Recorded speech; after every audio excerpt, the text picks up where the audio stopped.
We were just talking about the Rwanda genocide and what's going on now, and there's been a couple different things that have come out in the last couple of years. One of them is the trials that have been going on to find who the perpetrators were and hold them accountable, and of course, like with any massive act of genocide or slaughter, it's very difficult to identify who those people are because you're talking about everyday people. It's not just, we get so focused on the government and on the military in this case, but rather it's everyday people. You saw Hotel Rwanda, we were talking about that earlier, and you hear the radio broadcasts of, someone calling to eliminate, to slaughter the Tutsis, and also to attack people, the Hutus that were supporting the Tutsis, or moderate Hutus that were not going to fall in line with what these kind of radical movement wanted to do.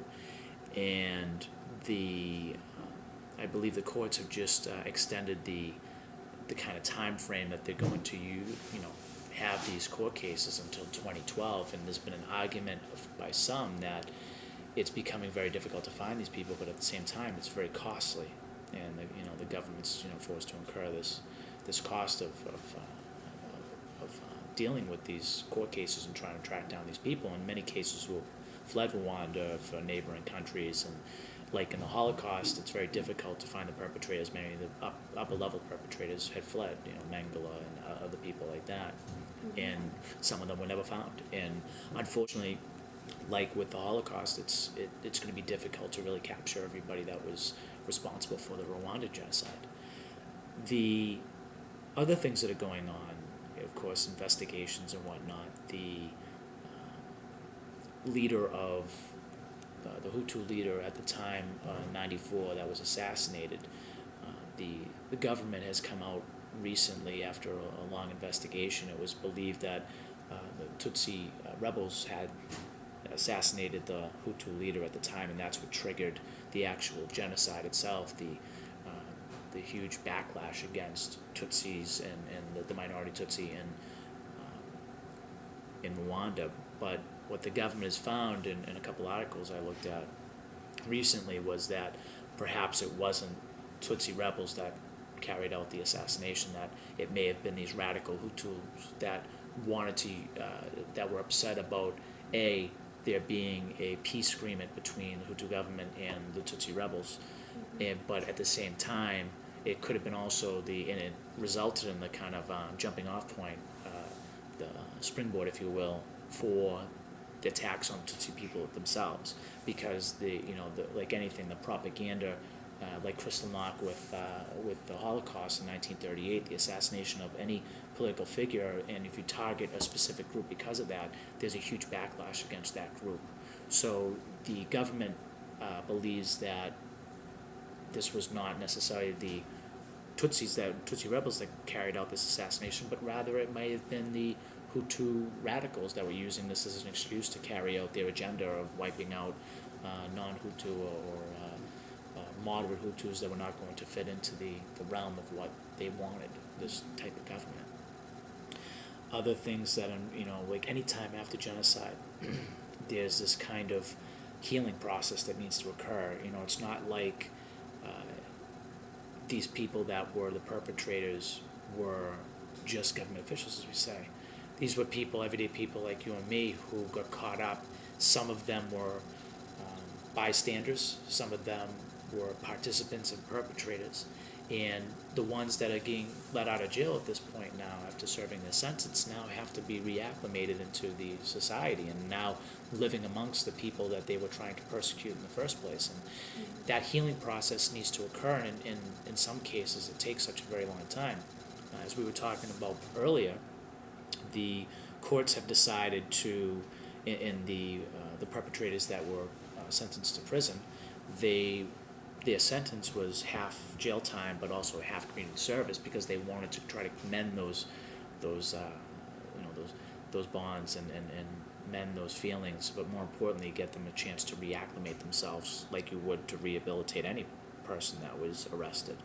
So to some extent, I read a story about a guy, Hutu, who was caught up in this kind of process into the genocide, and he was living down the street from a widow who, he killed her husband and other family members, and now he has to live down the street from her. It was his old boss, if you will, and he had said, in the article when he was interviewed, that he was caught up in this whole kind of movement to eliminate the Tutsis, and he was extremely sorry about what happened. He was hoping that at some point that the woman that he made a widow would forgive him. And I think that makes it very difficult. Other things that are going on, of course, include memorials. Starting to erect memorials to the people that were killed. And like with the Holocaust, Jews were not the only targeted group. There were other groups as well.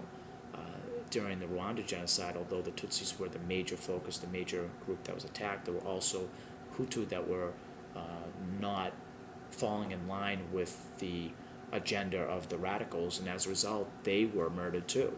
And so there's been some political groups some political politicians, of course, that want to create a memorial for them, for those people that were persecuted, the Hutus that were persecuted and murdered, as well as the Tutsis. And that, of course, is very controversial too, because now you're saying the same people that were perpetrators were also victims, or the same people that were perceived, same group of people that were part of that perpetrator kind of group are now going to be memorialized in some way. So there's this kind of still that anger to some extent, as well as the Rwandan genocide, although it was not a long genocide in comparison to other 20th century genocides. We talked about, I know you learned about the amount of people that were killed in such a short time, but that has also spilled over into other countries. The Democratic Republic of the Congo is also experiencing significant humanitarian issues, where rebel groups that are over there that are fighting the government in turn tries to crush the rebel groups, as it happens in the Sudan. The innocent civilians are kind of set in the way. So now the UN is left to say, what do we do? And I think that, looking back on this and the Western world, and I think we all have to look at ourselves and say, what role did we play in not acting? Madeleine Albright, who was the Secretary of State under the Clinton administration, has come out in recent books and said that one of the biggest failures of American policy was not intervening in Rwanda when they had the chance. They had the evidence that was going on, and now you have to kind of look in the mirror to some extent and say, am I responsible? Should I have done something? As a teacher, I teach my students about tolerance. I teach them about events like the Holocaust and 20th century genocides. But we don't want to do that as teachers. We don't want to teach you these just as remembrance, as just but more to the fact as a lesson to prevent future atrocities from happening. But I think, talking to Holocaust survivors and working with the Holocaust Center, one of the things that we've talked about and one of the biggest messages they have is never again. You hear that message, never again. But unfortunately, it has happened again, and it continues to happen. So one of the things that is an after effect of Rwanda, I don't think the lessons have been learned. I don't think that we as a international community have recognized the lessons that Rwanda has taught us.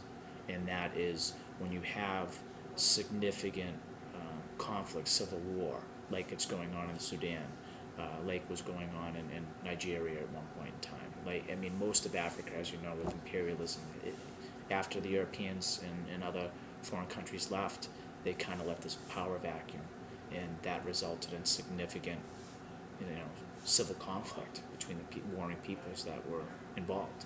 And more importantly, you start to see things like natural resources that are now trying to be exploited by one particular group. Until the international community and the Africans themselves are able to go in and settle these issues and not turn a blind eye, I'm afraid that this will continue, this cycle of violence will continue.